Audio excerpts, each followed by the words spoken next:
Yeah, kicking things off this Thursday with football, the final four for Europe's second-tier competition, the UEFA Europa League. Well, they've been determined. Sevilla, Juventus, Bayer Leverkusen and Feyenoord all booking their spots as the quarter-final stage ended with the second leg matches earlier on Thursday. English giants Manchester United travelling to Spain to face Sevilla with a tie locked at 2-all. Well, the Red Devils lacked the tenacity needed to challenge Sevilla, and the Spanish team coming out with a victory. Let's have a look at those highlights now. His counterpart Mendilibar has called it as it is, a 50-50 tie, insisting his team won't change their ideas whether Marcus Rashford started or not. That was mooted as a possibility. Oh, De Gea to Maguire, and Maguire's given it away, and Sevilla are in, and Sevilla have scored. Manchester United make a massive mistake at the back. David De Gea, Maguire wanted it, he was given it, he didn't have time, and he panicked as soon as he got it, giving it straight to Lamela, who had En-Nesyri on hand. The right man to be there. Maguire's Manchester United season has been pretty much a calamity right from the start, and that might be its lowest point yet. Sancho has Navas backtracking. Really good run from Jadon Sancho, and it's come to Wan-Bissaka now, but that was tame. Rakitic, Acuña's let it go. Gudel to Rabona cross. Knocked back in. Oh, Campos nearly got there. Eriksson. Anthony.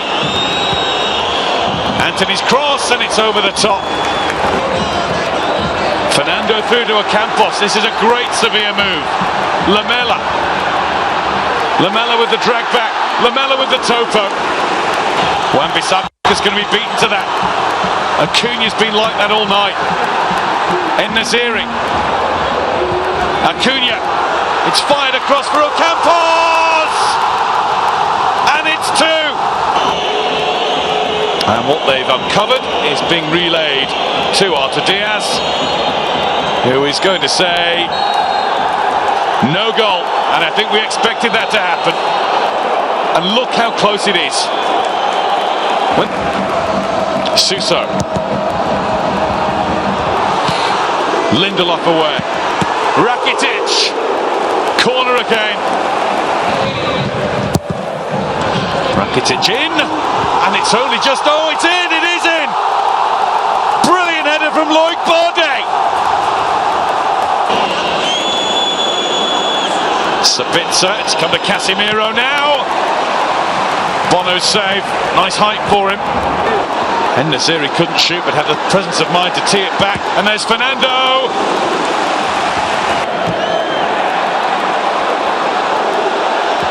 De Gea, oh, that always looked likely. Is it in? It is, and it's over. En-Nesyri's second. 3 goals Sevilla, they're on their way. This will do it.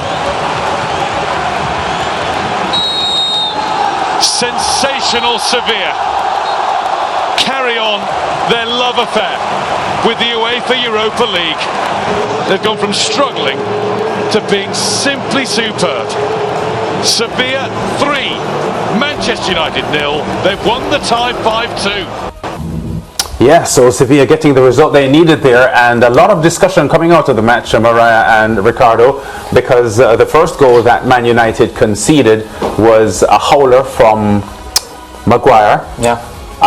For me though, if I were in De Gea's position, I would not have given him the ball. Not that it was a difficult ball, because any central defender of international standard should have been able to competently deal with this ball, but Maguire didn't. And I'm saying that I have seen Maguire for a while now, and I wouldn't have been as trusting as De Gea was to give him that ball. So it's all on Maguire, but they're knowing Maguire, I think, shouldn't have given him that ball. But I think Maguire was the closest to him at the point in time too, because if you look at the setup, there was just one other player. Yeah, well, it's this strategy of playing the ball out from the back that teams are using. But I'm just saying that Maguire's confidence level isn't good. He makes a lot of mistakes in these critical areas. De Gea should have just booted the ball upfield. Yes, so a number of individuals have suggested that David De Gea should take a small amount of the blame for that opening goal. That might be the case. It depends on how you look at it. That's one way of looking at it, Lance, in that we know that Harry Maguire is not the most composed central defender, especially in those situations. He's a mistake machine. To put And it bluntly. captain. Well, there you go. Yes, yes. So we know he is not the most composed in situations like that. Yes. Like you, I probably, seeing Harry Maguire in front of me, booted the ball upfield. Yeah. But don't forget, you look at that goal again and you will see where clearly Harry Maguire called for the ball. Yes. He said to I saw that. David De Gea, I saw give that, me yes. the ball. He feels he's in a position to receive the ball. Having received the ball, you see the two attackers closing down on him quickly. He just panicked. Yes. That's all that happened in that situation. Harry Maguire panicked. Had it been a more composed, assured central defender, they would have utilized another option. Yeah.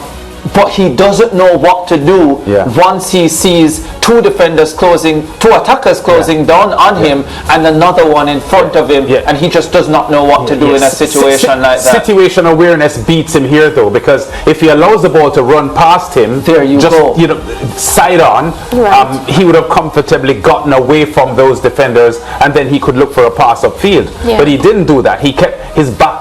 He kept his back to the play and tried to play the ball back from where it was coming. And I'm just saying, if he allowed the ball to run past him, just change the angle of his body shape and take it on the half turn here, the acres of space behind it. If we can go back a little bit on that play, right? Because I was just about to say that probably Harry Maguire did not know what was happening behind him. Not that angle. There's a wide angle. He should. No, he should. And I want to see the wide angle because it shows where he did have a glance. Look at that. He had a glance, so he should have seen that there is no Sevilla attacker coming behind him. Yes. And I am supporting your point here, Lance, that he should have allowed the ball to run. The only help I could give to him if he didn't realize that behind him was clear, but he should have, just by the fact that he had a glance, he saw that the space was open. And there were Man United players behind him. The closest players behind him were Man United players. And this now comes down to Eric Ten Hag coaching decision. He has to make a decision. Does it? Yeah, he has to now because he has to decide if to play Harry Maguire or not. But he can only play who is available to him. Yeah. Maybe he could have started Luke Shaw. Yes, but Luke Shaw wasn't 100%, was he? exactly, and that was the problem for Eric Ten Hag. But he was Ricardo, left with Harry Maguire. Who else is he going to play? Harry Maguire has become a detriment to your team. But who else is he going to play? If he has nobody else to play, then Harry Maguire needs to go out there and perform. Now, for me, if you have a player like Harry Maguire who cost as much as Harry Maguire did, and you come into a Europa League, and still wears the captain's armband, by the way. still wears the captain's armband, and you come into a Europa League quarter-final and you're talking about we shouldn't be playing him, that's not the discussion for me. The discussion should be Harry Maguire should not be at the club at all. Yeah, that's what I was trying to get from you. Because if you can't play a match like this in the Europa League quarter-finals against Sevilla, then a club at the level of Manchester United, whose ambition should be playing at the highest level in Europe, meaning getting back into the Champions League and performing at a high level in the Champions League, then you can't be part of the club going forward. And I know that Eric Ten Hag sidestepped the issue in the post-match press conference, where he essentially said, well, some of these players have played well in the past. They didn't play well tonight, but they've played well in the past. Clearly, I don't expect Eric Ten Hag to go out there and leave Harry Maguire out to dry, but I'm sure he'll be having strong words with him. But this performance, Lance and Mariah, was shambolic. It's actually one of the worst performances I've seen from Manchester United all season. From the very get-go, there was no tenacity, it lacked passion, it lacked drive. And for you to be 2-2 in a tie, yes, you're playing away from home, but the approach from the outset, to me, there was no point of that match where I felt that Manchester United had a chance, even before the opening goal was scored, or after the opening goal, or after the opening goal was scored, that they could actually turn this around. It was a shambolic performance, and they are fortunate that it was only 3-0, because this easily could have been 5-0 or 6-0, and had they gotten 5-0 or 6-0 today, they would have deserved it. It was a terrible performance. And I think it brings us to the question as to what happened to the Manchester United we were talking about just a couple months ago. The Manchester United that looked as if they had turned the corner. Of course, they were, playing extremely well in the Premier League. Everybody had a lot of praises for Erik ten Hag. I understand you all are dealing with injuries. Players have picked up suspension and whatnot. But still, there seems to be something wrong within the Manchester United camp now. Well, I don't know about something being wrong inside the camp as much as it is, you are right. If you have injuries, and injuries to key players, then it is going to affect how you play as a unit. The back line is depleted, as we all well know. Harry Maguire and Lindelof were at central defense. That tells you everything you need to know. Bruno Fernandes missed this game because of card suspension. And Rashford as well. Rashford came on in the second half because, of course, he's not 100%. You don't have Luke Shaw. So a lot of the players who have been a major part of the Manchester United success this season are nursing injuries, are sitting out a lot of big games, and I think that's a large part of why Manchester United is having the results they have been having lately. And it will be tough if they don't have those frontline players, those players that they can depend on consistently. Then you're going to see performances like this. This is not on the coach. I don't think this is an issue of the club falling apart, of the team falling apart. What it says more than anything else is that Manchester United is still going through that rebuilding phase, still needs depth in particular areas, and that's something that Erik ten Hag will have to work through in the summer as he looks to build for the next season. Sevilla, though, impressive. Yeah, really. You heard the commentator talking about the love affair that Sevilla has with the Europa League because they've been 6-time champions. And we discussed this several weeks on the show, Mariah, when you said that because of Sevilla's struggle domestically in La Liga at the moment, you can't see anywhere where they could trouble Man United. And I said to you, well, you may be right in one sense, but the fact is that when it comes to the Europa League, Sevilla just knows how to turn the right screws, and that's what they have advertised again today. So good on them to do that, because as Ricardo just pointed out, especially in the second half, they completely dominated Man United. Not that Man United were offering that much, but they started to play really well. And it's a league that they just have a comfort level for, and they just continue to exhibit that. Having said that, I want to challenge Ricardo on a discussion we had maybe 6 or 7 weeks ago when he described Man United's current status as a dramatic turnaround. Oh yeah, and I suggested, I suggested I wouldn't use that term, a dramatic. It's been a turnaround, but not. Was it dramatic, or was it some term like that? And I'm saying, at the time it was a dramatic turnaround. At the time, know that you're dealing with the injuries. Know that your lack of depth is showing up at the back end of the season. Maybe you want to have a different conversation, but the trajectory that Manchester United was on, and I still think if they can put the right pieces to the puzzle, looking ahead to next season, there's still the FA Cup to come as well. And so Erik ten Hag will be thinking, if we can get our frontline players fit and in form again, we could win the FA Cup as well and finish strongly in the Premier League. I guess the reason why I challenged Ricardo on the day was because I'm talking about, or my comparison is with the Man United of 2013. Sir Alex Ferguson. Yes. But you can't compare so Manchester United of Alex Ferguson anymore, Lance. Those days are long gone. Yeah, which is why I'm suggesting to say that what Man United's upturn is now is representative of a dramatic turnaround is questionable for me, because in that period of a lack of success, they finished second in the league table quite a few times. A dramatic turnaround in relation to what happened last season. A dramatic turnaround in relation to what was the case at the beginning of this season. Ricardo, remember, I still feel had lost his first 2 matches. Yeah. Remember, Brentford smashed Manchester United, and we were all there thinking, "Oh my God!" I feel like it was still too quick.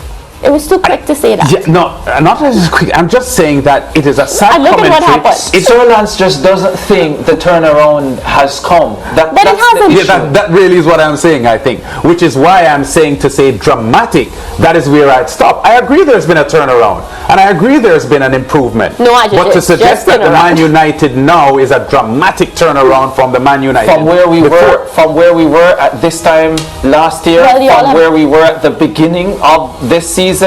Yeah, man. Ricardo. Well, I would end it by saying this, Chapo, that is a sad commentary for a Man United fan to be boasting about a dramatic turnaround in the boasting, Sir Lance.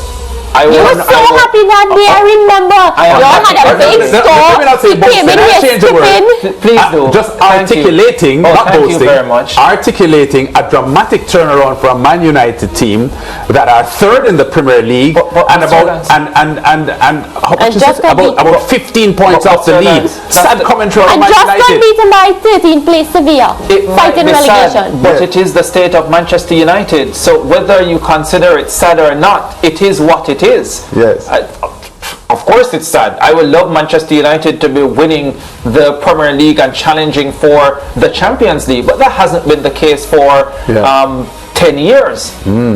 I'm not going to live in the past, Sir Lance. I'm dealing with what is in front of us now. Yeah, I understand, but I just think that Man United are improving and they are trying to get back to where they were before, but I would hesitate to use a term like dramatic turnaround. You're hesitating to use that term, Lance, because you're thinking about a dramatic turnaround, meaning that the turnaround means that you are winning the Premier League and you are winning Champions League. But that would have to be it if you're talking about Man United. No, if you're talking about Manchester United up to 2013, that would have to be it. That's not it, the Manchester United of the last 10 years. No, but in 2013, Man United didn't have to talk about turnaround. In 2013, Ricardo, Man United did not have to talk about a turnaround. Yes, but now we do, and it's 10 years on. So we can't talk about a turnaround in relation to...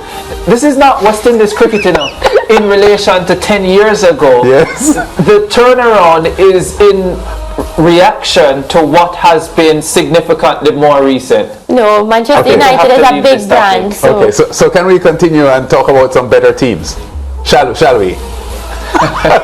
Yes. Italian Club Juventus were also in action today. They headed to Portugal with a 1-0 advantage against Sporting. Let's see how that one ended. Well, so Juventus arrive in pole position to claim a place in the UEFA Europa League semi-final. Rabiot, always a useful target. Oh, and they didn't deal with it particularly emphatically. And Adrien Rabiot. Morita making the initial contact, which was not convincing. Rabiot doing well to spin and shoot and guide it home, but Edwards skipping away here, and it's dangerous. Oh! And Juve somehow escape, but then they concede a penalty. Edwards making the incision. Trincao going in there, it came off Danilo and then ricocheted off the post. Then Rabiot's challenge. And Monsieur Letessier in no doubt. A cool head from Edwards, and we're back where we started. Keeping his head in the cauldron, Gonçalves. Keeping Danilo occupied. Summers does deliver. Oh. And Diamande has his head in his hands.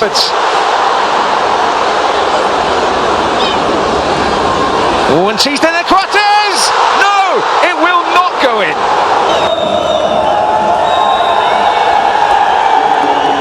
Disappointment for Sporting, but it has been some day for Juventus. Yes, so their first European semi-final in 6 years, Juventus, and coming on an afternoon when they had some good news that their 15-point deduction suffered earlier on the season was provisionally overturned. So a good day, Moran and Ricardo, for the Italian Giants. Yeah, terrific day for them. Also a terrific day for Roma, with the way they turned their tie around against Feyenoord, and Jose Mourinho at it again in the Europa League. So yeah, really thrilling day of Europa League action this, because just about the time when you were getting ready to come on air, it seemed as if Feyenoord, well, it went to extra time, seemed at one stage as if Feyenoord might go on to win it, but Roma really turning it around. Yeah, that was the goal, to give them the 2-1 advantage on aggregate. That was in the 80th minute, and you're looking at 89th minute action here when Roma really started to turn it around and pulled away in extra time. Absolutely thrilling from Jose Mourinho's boys. And look at Jose, you could see him in the background there running up and down the sidelines. Looks like there's a spark back in the special one. And I think we would probably monitor his social media pages today, because knowing Jose Mourinho, he may have a word or two for the Man United club. You know, he thrives off successes like this, and especially when the naysayers come for him. You know, results like this, it doesn't matter which competition, he's always been very, very confident. So he just wants to remind them that he is the special one. I just don't understand why Lance Whitaker is taking every opportunity he can to have a jab at the Manchester United supporters. I'm not actually. I'm just recognizing. No, Ricardo. But this was a fabulous comeback. This was a fabulous comeback from Roma, and it is the type of heart that I would have expected to see from Manchester United today, shown by Roma in the closing stages of this match. And when they went to extra time, they just really turned it on. Things fell for them, and they were able to pull away and win it 4-2 on aggregate. Yeah, I agree with you, Ricardo, but you must admit that what I just said is true about Jose Mourinho and how he is. Yes. I'm pretty certain that in Mourinho's mind right now, he's saying, I'm here and Man United aren't. We have to go to break. Ricardo has no comments. I don't actually. It's break time now on the SportsMax, so we'll be right back.